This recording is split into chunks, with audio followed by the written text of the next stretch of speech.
जबकि और 5 गांव में कोई भी नाम, 5 या 6 गांव में कोई भी नाम नहीं जोड़ा गया है। लेकिन ऐसा हम लोग के कार्यकाल में, बाबूजी के कार्यकाल में ऐसा नहीं था।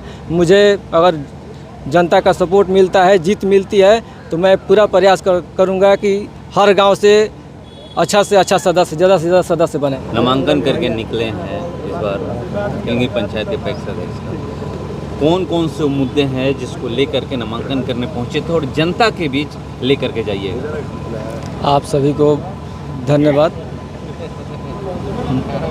पैक्स में मेरे बाबूजी पहले भी रह चुके हैं बहुत दिनों तक। हमारे बाबूजी जब तक थे पैक्स में, उस समय खाद जब भी हमारे पैक्स में आता था, उस समय पैक्स में जितने भी गांव थे वहाँ के लोगों को फ़ोन करके या भेंट होता था उनको सूचित कर दिया जाता कि पैक्स में खाद आ गया है, आप लोग आकर के ले लीजिए। बहुत सारे लोग अपना 1-1 बोरा 2-2 बोरा आकर लेते थे, कुछ लोग आकर के अपना गाड़ी से भी ले जाते थे। लेकिन अब की बार जो चुनाव वो जीते थे, उस समय कुछ वादे किए गए थे चुनाव के समय में कि हम हर गांव में गाड़ी से खाद गिराएंगे, और कुछ अफवाहें भी फैलाई गई थी, जैसे कि पैक्स में चीनी, चाय पत्ती और कपड़ा क्या क्या मिलता है। तो अब तो लोग पूछ रहे हैं कि हाँ भाई, पहले वाले अध्यक्ष जो नहीं दे रहे थे चीनी, चाय पत्ती, आप जब जीते तो आपको देना चाहिए। तो इन सब सारे मुद्दों को लेकर के हम फिर अपना पैक्स पद के लिए, पैक्स अध्यक्ष पद के लिए नामांकन किए हैं। और मुझे उम्मीद है कि हमारे पैक्स के जनता लोग मुझे सपोर्ट करेंगे। आप कह रहे हैं कि आपके पिताजी रहे हैं पैक्स अध्यक्ष, जी। और शायद मुझे पता चला है कि बहुत दिन तक रहे हैं। उनकी जिम्मेवारी आप उठाने के लिए यहाँ पर नामांकन करने आए हुए हैं जी। कैसे वो काम करिएगा कि हाँ, जैसे उस तरीके से जो काम किए थे, जनता भरोसा करके आपको वोट करे? पहले भी बाबूजी जब अध्यक्ष थे उस समय भी काफ़ी हद तक कुछ ना कुछ मैं काम करता था, तो इसके बारे में मुझे जानकारी है क्या होता है, कैसे होता है। और पिछले कार्यकाल में जो खामियां रह गई है उसे मैं बखूबी जानता हूं, और उसे मैं पूरा भरसक पूरा करने का प्रयास करूंगा। क्या कुछ याद है कि कौन कौन सी वो कमियां रही जिसको हम लोग नहीं कर पाए? कमियां तो देखिए, हार का कुछ अलग अलग कारण था। कुछ ज़्यादा कुछ होता है कि ज़्यादा दिन रह जाने पर किसी भी थोड़ा सा एंटी इनकम हो जाता है, और कुछ जो आजकल का जो माहौल है चुनाव का, आप लोग से छिपा नहीं है, वो भी था। जो कि हम लोग इस चुनाव लड़ते हैं तो सदाभाव से चुनाव लड़ते हैं। लोक लुभावन वादे भी प्रभावित करते हैं जनता को? लोक लुभावन वादे तो पिछले चुनाव में बहुत ज़्यादा किए गए थे। जैसा कि अब की बार उस समय चुनाव जीतने के बाद वो कुछ कर नहीं पाए, और जिसका मुझे लगता है कि अब की बार मुझे जनता पूरा सपोर्ट करेगी उनके विरोध में। जी।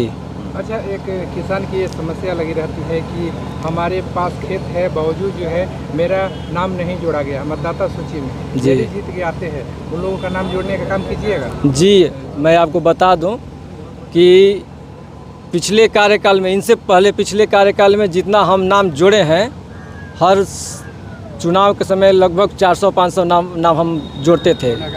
कहीं 40, 50, 30 ऐसे करके पूरे 10-12 गांव हैं, मिला करके 400-500 नाम जोड़ते थे। लेकिन अब की बार 5 साल के कार्यकाल में इनके मात्र 200 नाम जोड़ा गया है। फिलंगी, जमुआ और धरहरा। खरौनी में 3 नाम जोड़ा गया है, और मखदूमपुर में शायद 2 नाम जोड़ा गया है। जबकि और 5 गाँव में कोई भी नाम, 5 या 6 गाँव में कोई भी नाम नहीं जोड़ा गया है।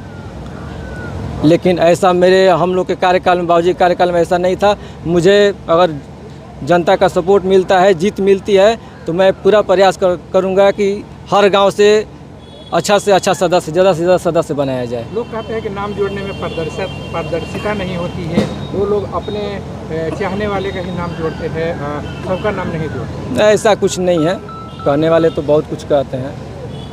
यानी आप खरा उतरिएगा? जी जी। अपना परिचय? रंजन कुमार, पिता दयानंद सिंह, पूर्व पैक्स अध्यक्ष, ग्राम फिलंगी, पोस्ट बिहिया, थाना बिहिया, जिला भोजपुर। यानी अभी वर्तमान में आप पैक्स अध्यक्ष पद के लिए फिलंगी पंचायत से नॉमिनेशन किए हैं? जी। पैक्स अध्यक्ष के नामांकन में पहुंचे हुए हैं। जी। पहले तो मैं फिलिंगी पंचायत के जनता को धन्यवाद देना चाहता हूं कि जो अपना बहुमूल्य समय दे करके पैक्स अध्यक्ष को नॉमिनेशन कराया। दूसरा नंबर, इन लोगों ने पूर्वजों से, इनका बाबा मुखिया रह चुके हैं, इनका पिताजी अध्यक्ष रह चुके हैं, ये भी अध्यक्ष के नामांकन किए हैं।